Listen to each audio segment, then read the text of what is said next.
to MarcusG.tv. I am Chef Marcus Giuliano. I'm a chef on a mission. Today's mission is what it takes for a restaurant to succeed.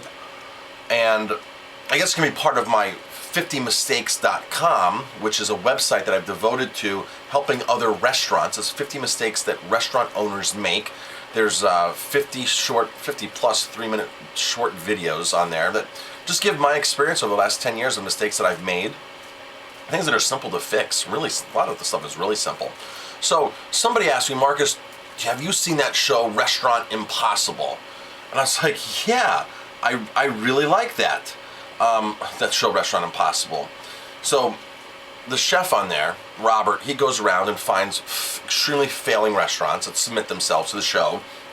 And he goes in and basically tears the place apart, eats the food, and then, decides that everything is crap, which if you see these places are a lot of them, you just like, oh my gosh, these places do need help.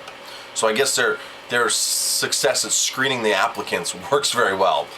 We just watched one the other day, Jamie, with that Melissa's in Western Pennsylvania. Yeah. Remember that one? Yes. Where the husband and wife just bought it on a whim. They had no idea. Yeah, they had never worked in a restaurant. They Never worked.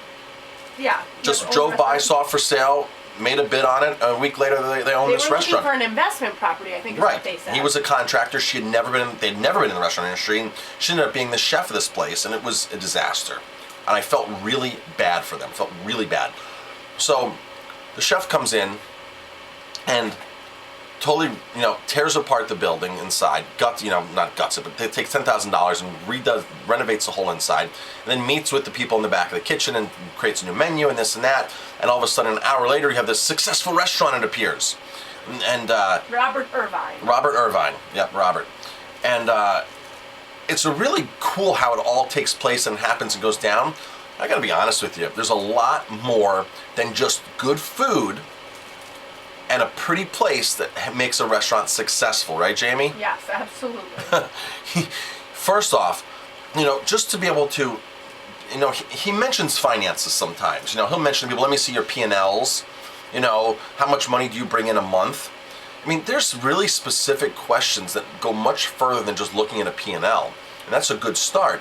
But you have to know, your ideal food costs, your real food costs. You have to price everything out. I mean, as owning my own restaurant here, I know that if I take 1.5 pounds of eggplant and I slice it up, cook it, and at the end of it, I'm only going to yield 1.15 pounds. See, I know that. And I know that so much, 0.37 of a pound equals a half a cup. So when I price out a menu for a half a cup of eggplant, I know my exact cost based upon the last price paid, the average price paid of eggplant, or the highest price paid of eggplant.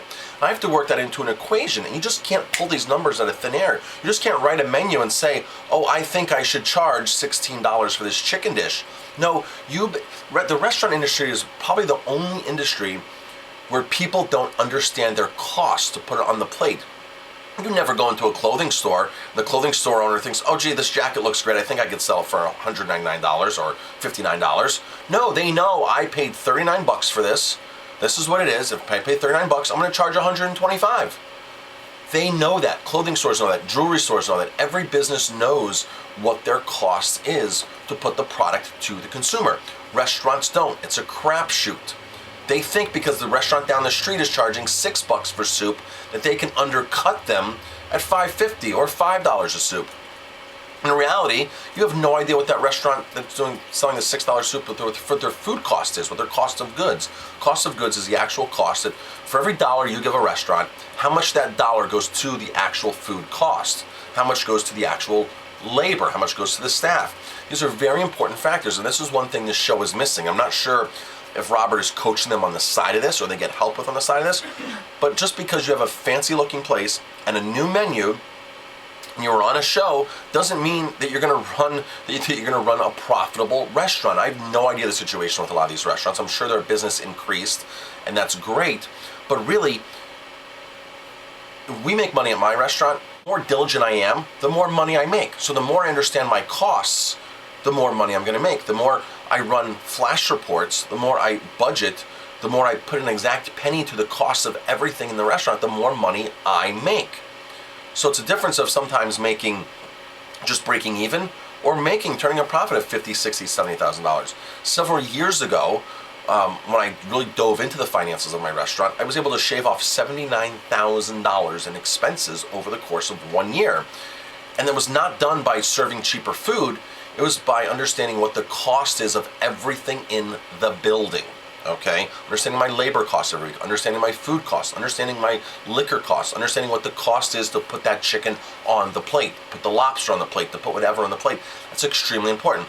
Another element, Jamie, that they don't talk about on the show is how to advertise and market. Right. And we're firm believers of direct marketing. So when a customer walks in the door, when a guest walks in the door, how do you actually get that guest onto your email list, into your database? How do you get that guest to return? How do you get the guest to return?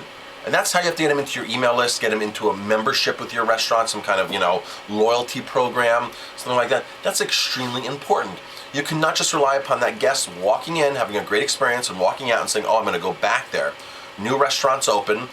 Restaurants entice other customers, other guests away from other restaurants. People will switch. There's not much loyalty left in the restaurant industry. In any industry, there's not much loyalty left. Really, it's decided upon, what's this restaurant doing cool this week? What's the price on this? This is a new restaurant, let's go try it. When a new restaurant opens, everybody goes and tries them. Their first month is usually their busiest month. And they're like the first year or 2 years because everybody has to go try this brand new restaurant.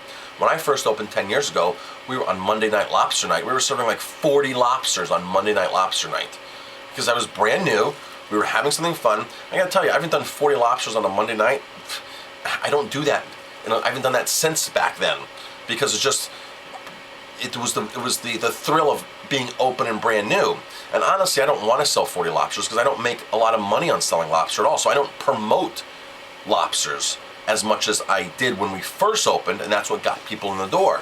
And if I knew what I knew back then, 10 years ago, I got all those people on my email list, direct marketed to them, and kept offering the meals. It wasn't until like 3 years into our restaurant that I actually realized the power of how do you capture people and get them back into the door with spending the least amount of money. So it's great that Robert Irvine is doing this. It's a great show. I love to watch it. I learn a lot of things, but just be wary that there is so much on the other side that has to be done to keep that restaurant from maintaining success down the road, financially, and to keep people coming in the door. Because I'm going to say it again, good food, good service, and nice ambiance is not enough. It's a phenomenal start, but it's not enough. And what do you think about Restaurant Impossible? I think it's really cool. I like the chef, and I'm going to keep watching it. And if you like this video, hit like, subscribe, pass it on. Check out my site, 50 Mistakes Restaurant Owners. 50 Mistakes Restaurant Owners Make, 50mistakes.com. Thanks for watching.